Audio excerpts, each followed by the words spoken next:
right, everybody. Well, hello and welcome to this week's episode of the Ripple Effect Podcast. We are so glad that you've joined us. Whether you're watching this or you're listening to this on the go, we are so glad that you're here. As always, this podcast is behind the scenes look at things going on at the church, our chance to share some things with you, and then to spotlight an event or an individual or a ministry that is really impacting lives.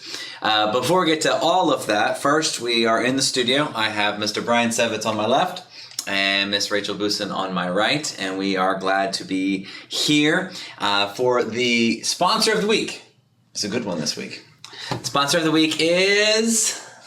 Leftovers. I didn't even have to tell you. Yeah. You already knew it. Look what Brian brought with his leftover hot dog. Is it warm or cold? No, it's cold hot dog. I'm not eating it either. I don't know how long it sat out. I mean, you brought it. The rules are you have to eat it. We had barbecue community on Sunday, and it was fantastic. And we'll get to that in a moment, but people just kept bringing tables out. We had to keep bringing tables because there's more food, more food, more food. And what you all don't know is probably one of the best perks of working for a church is the leftovers. Mm-hmm. It's not in the contracts, but it should be because it's a great perk. Mm-hmm. So anyway, there you go, leftovers. Maybe this week as you do your 4th of July celebrations, you'll have a bunch of leftovers, and we love it. Mm-hmm. All right, let's recap Sunday. Rachel, did you have... I'm going to eat my cake. You guys can talk about your Sundays. How was your Sunday, Rachel? Sundays was good. We finished up a series in the middle school class, and I had given them homework the previous week that they could do, and they could get a reward. And several of them did it. Quite a few of them. Your daughter among them, and so they're... She's excited for her coffee date. Or is it ice cream day? Ice cream day. Yeah, so they're looking forward to their rewards. Mm-hmm. And so, I'm looking forward to bringing them the rewards and spending time with them. Mm-hmm. They worked really hard, and I'm proud of them. So that's awesome. Brian, your son did it too. So he already got his reward. Yeah. I loved our barbecue community. I thought Sunday morning, really everything was cohesive. If you don't know, Daniel's been helping picking more of the songs and stuff because my job description keeps morphing. And so I basically just led the service that, for the most part, I think led the service he planned this week. But sometimes that's really good for the one preaching to be picking the music because it helps it all jive. And I just think... sometimes churches get accused of preaching fluffy sermons, and sometimes you are. You go through different waves. This couple of months, sometimes the topics have been difficult. It's hard to preach Corinthians and have it be fluffy. But you do I guess what I'm saying is, are we serious about our faith or not? Like really, we want to be a church for everybody. We want to meet people where they're at. But at the end of the day, Scripture does give us some boundaries, some lines in the sand. And I think you've done well at balancing truth with grace and saying we're not going to shy away from addressing these. Because some of them are topics that step on our toes, even as the ones preaching them. And then we know they speak into situations with real people sitting in the audience. Mm-hmm. Yeah, absolutely. And I love I'll back up what Brian said. The music I felt paired so well with that message too. Of me and Derek Douglas have this little thing where every time he hears that one song, My King Forever, he's like, they're playing your song. Song, man. Yeah, he does that. But we were in the middle school class and he was like, they're doing it right now. But it paired so perfectly because you're saying, I'm going to surrender. I'm going to give up everything. Yeah. And you do have to do that with what we talked about, for the sake of your brother, you have to be willing to give up some of your freedom sometime. Mm-hmm. And I just thought that was like the perfect choice. I always think it's the perfect song, but it is a good song, and it rarely does not fit with what we're talking about. Yeah. So if you missed the sermon or if you missed anything that's happening, go to tlcc.church, or you can see it on Facebook or YouTube. But it's been a good one. And the next week you've got coming up is another good one where we're talking about do you think of yourself as the stronger Christian or the weaker Christian? And that's not an easy topic either. So I'm looking forward to that. But we've got a few more doozies that are coming up. Wait till we talk about women and head coverings and prayer in the church. There's a couple difficult ones coming up too. So, but one of my favorite things was we did the Barber community, and we got at the church at 5. You and I did. You were already here. We started setting stuff up. Chris Bohr did a fantastic job. We got to give a shout out to Chris, cooking the meat and doing he smoked. What do you smoke? Brisket. The brisket. Pulled pork. I mean, he did the brats too, but it was amazing. Yeah. And it's 5:45. Mm-hmm. And there wasn't hardly anybody there. And mostly the older people who always come early for stuff. A few of them trickled in, and I'm like, all right, this will be good. Like, we'll talk with each other. We'll have a great time. And then 6 o'clock hit, and we couldn't add enough tables. Yeah. And it was just tons of food, tons of kids, and it was fun. I don't remember who it was. There were some of the people that were helping to set stuff out were like, get on your phone, text your neighbors, because Timberlake's got enough food for the whole town. There's a lot of food. There's a lot of food. Yeah. Which reminds me, if you are, I don't think we had it on here. We're probably gonna set out some of the food. We had a lot of hot dog buns and burger buns, and we're gonna set some of that in the lobby or outside. And just take it. If you got grilling going on this week, and you need some extra buns, just take it. We want it to be used. Don't buy some. Just take some. I think we'll probably put it on a table outside the front door. Just take it. Because we may leave and not be here. Yeah, just take it. Yeah. Okay, well, that's a little recap, and we hope that your Sunday went well. We get to the TLCC top 3 now of the week. The top 3 things that you need to know going on. Brian, hit us with the top 3. All right, first one is something I'm really excited about. We're going to have our men's second Saturday, so the second Saturday of July. Mm-hmm. That's what is that, 12th? 12th. 13th, because Sunday's the 14th, so Saturday's 13th. This is going to be at Tony's, what do we call it, grain bin. Gondola looking thing. Some of you know what we're talking about. Some of you are like, what are you talking about? There's a picture of it in the lobby. It's an outdoor sitting arena. Yeah, it's like a patio, a canopy made out of an old grain bin. It's awesome. He's going to have Chef Joel Johnson cooking breakfast, which that in itself should get at least 20 more of you out that morning. Because anytime that Joel cooks something, he goes all out. And he does. He does a fantastic job. So that'll be at 7:30 a.m. on the 13th, and it's at Tony's house. We have the address, in the church lobby and the bulletin and all that. If you don't know where Tony lives, we can give it to you. I hate just to put his address right here for the whole world on the podcast, so I'm not going to do that right now. But it is printed at the church, and we'll try to make sure it's in the email and stuff as well, so you know how to get there. Anyway, that's a special edition second Saturday coming up. It's going to be a good one. Okay, you want me to do the second one? Keep rolling. I thought you were doing this one. VBS has its own top 7 this week. Okay, they were cheating. We said give us an announcement, and they gave us 12. I'll go through, and granted, it's the big deal for this time of year. It is. And it's an outreach thing. It's a first-time volunteer thing for a lot of people, so it deserves a lot of attention. We're still recruiting volunteers. You register on the website for that. TLCC/VBS. Yeah, tlcc.church, VBS. And crew leader trainings are either Sunday the 7th, so that's this week, at 2 o'clock, or on Thursday the 11th, which is the following week, at 6. And I'm happy that there's also an option for all volunteers, because you may be new, you've never served at VBS before and not know the schedule and know how things go. That is on Thursday the 11th at 7, so right after that second opportunity for crew leaders. We'll put the details of these things all online in case you aren't remembering all of them. Crew leaders need to go to one of the crew leader trainings and the all volunteer meeting, she said. everyone needs to go to the meeting on Thursday the 11th at 7. Don't forget to register your kids. You also do that at that same website we gave you. And then donations are due this Sunday, which is the 7th.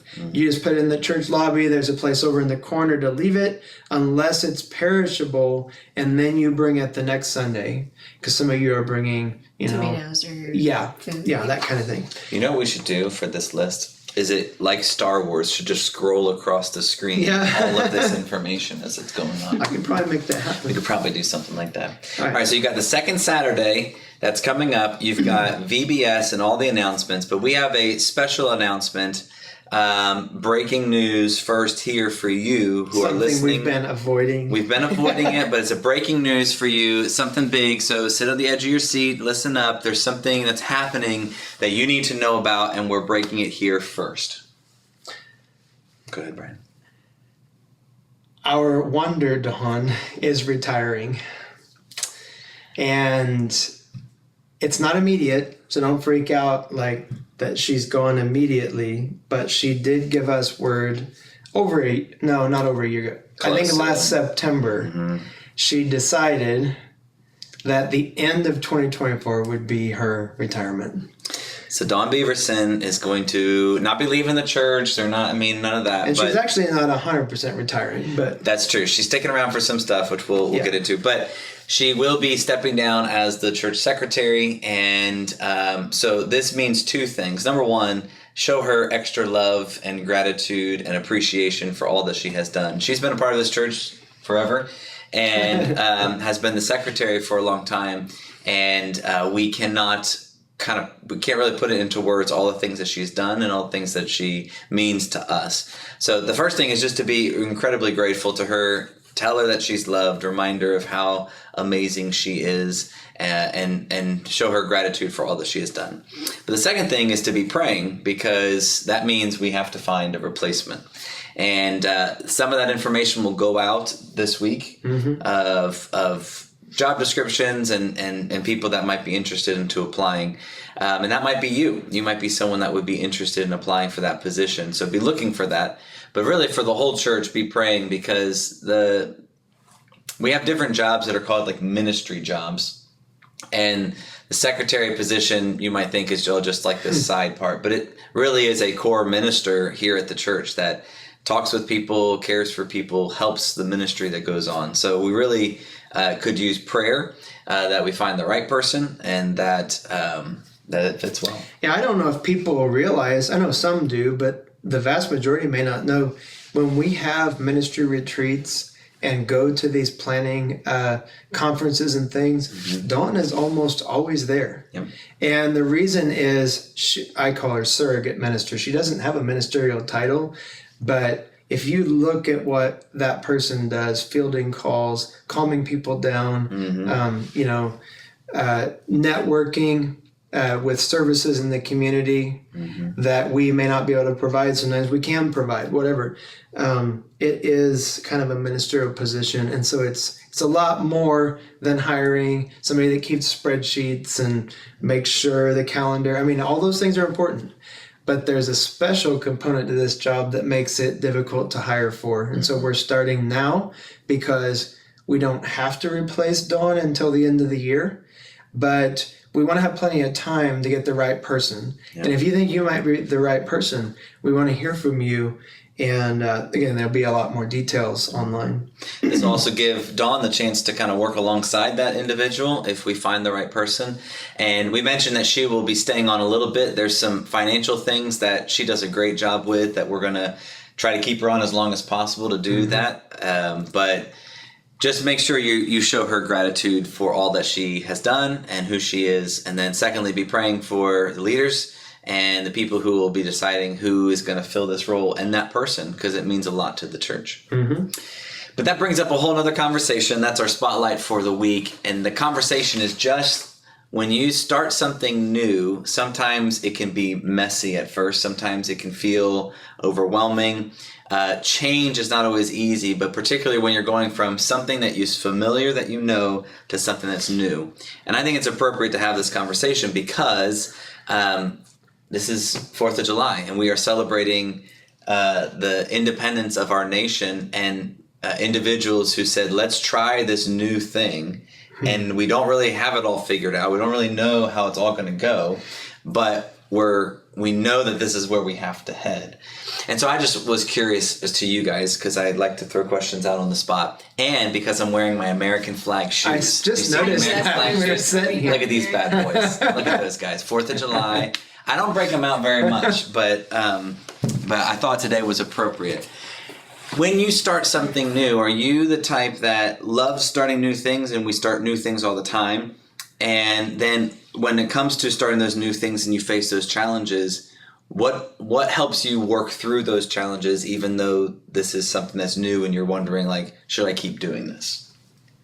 So are you someone that likes starting new things? You do that all the time, or are you resistant to new things? And then when you face the challenges, what keeps you going through it? So I think it depends. I want a certain amount of predictability in my life, that not everything is changing.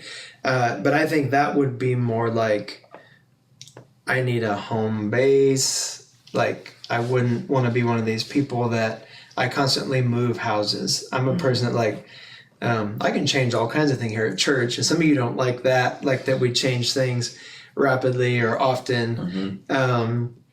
But like, there's some elements in my life that I want to know are always there, and most of those to do with home or family or whatever. But in terms of life and ministry, I think I like quite a bit of change. I like variety. I like to go different places. I like in the ministry setting. And again, we could get off into a whole philosophical thing here, explaining why we do things.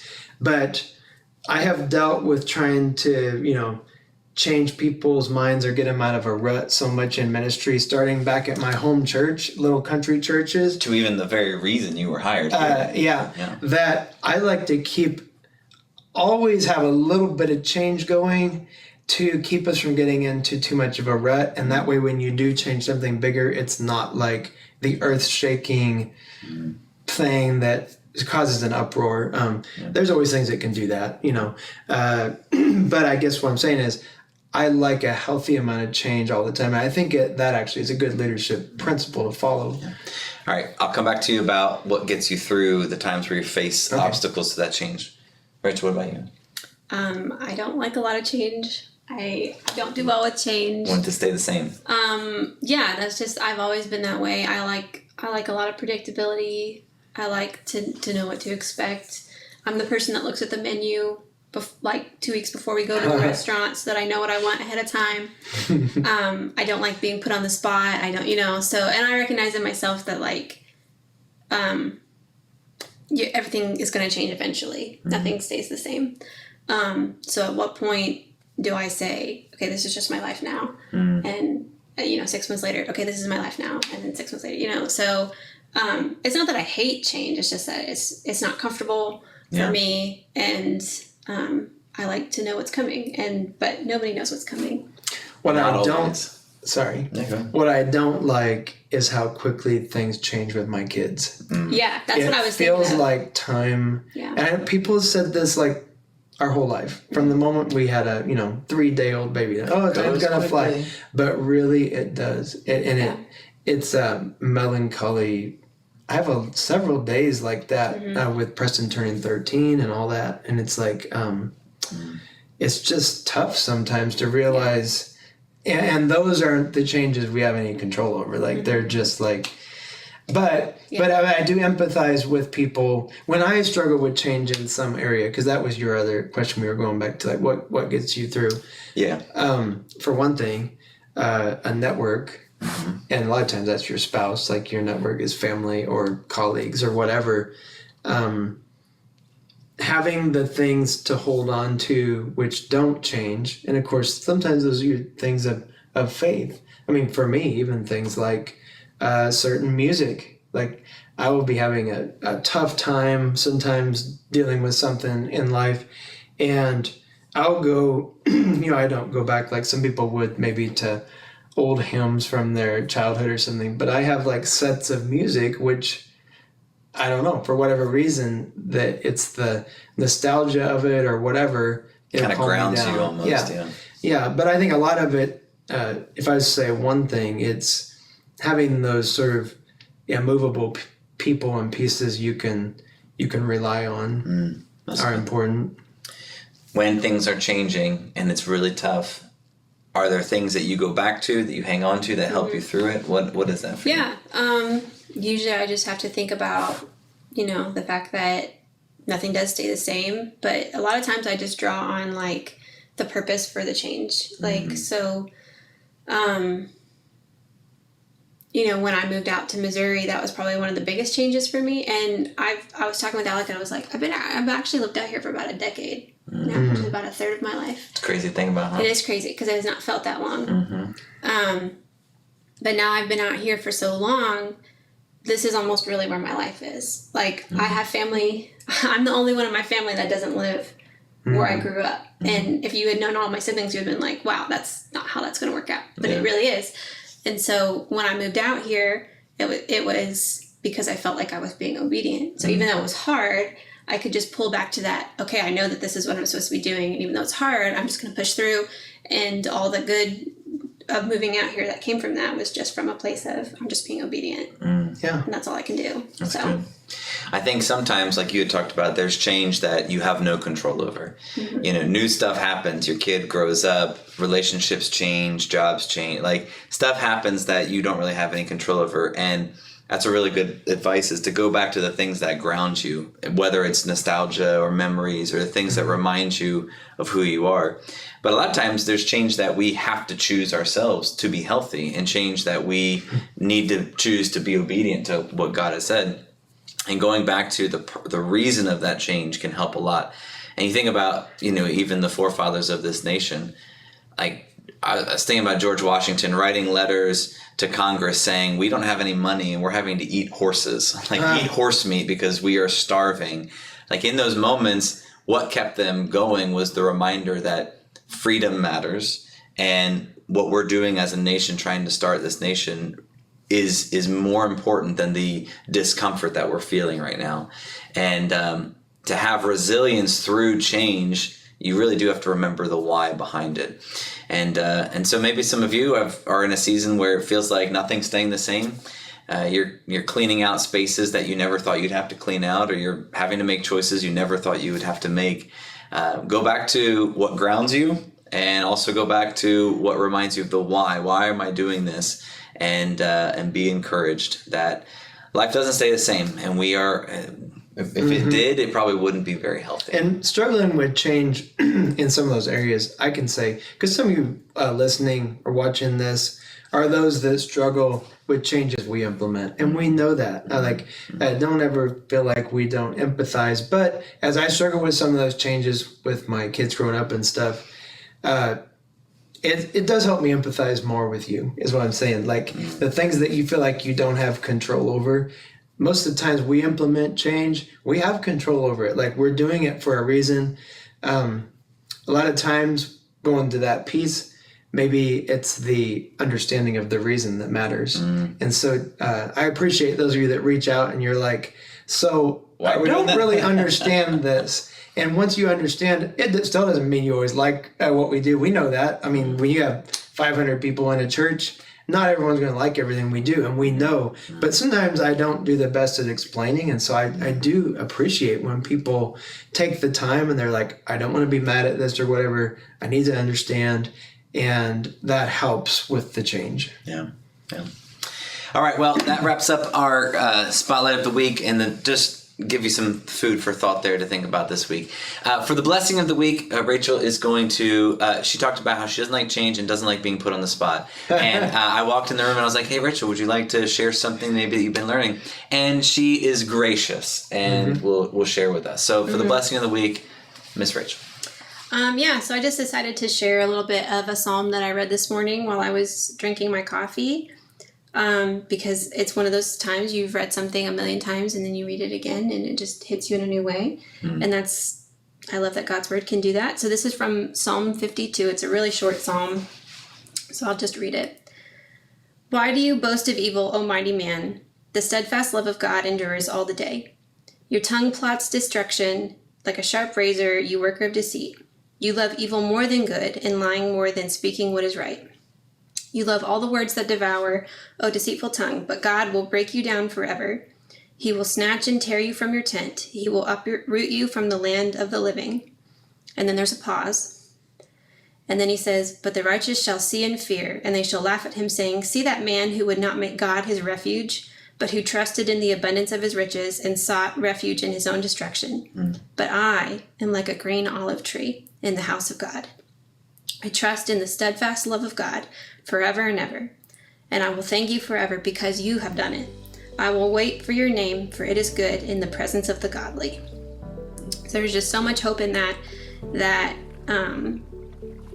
sometimes it feels like people are conspiring, that evil has more power, that there's so much things in our life that aren't good. But when we put our trust in God, at the end of the day, we get to say, I am like a tree that's been planted in the house of God, and that his steadfast love endures forever, even through all of the troubles that we face in this life. And we all face troubles, some more than others, but God's goodness and his love should draw us deeper into a relationship with him, and that we should be reminded of his love in the midst of the pain and suffering and just the hardship that we go through, whether that's caused by other people that we know and love or just the world that we live in. So yeah, it's a short psalm. I thought it was a good one, and yeah, it's beautiful. Thank you. Well, God bless you guys. We love you, and we will see you right here next week on the Ripple Effect podcast. See you.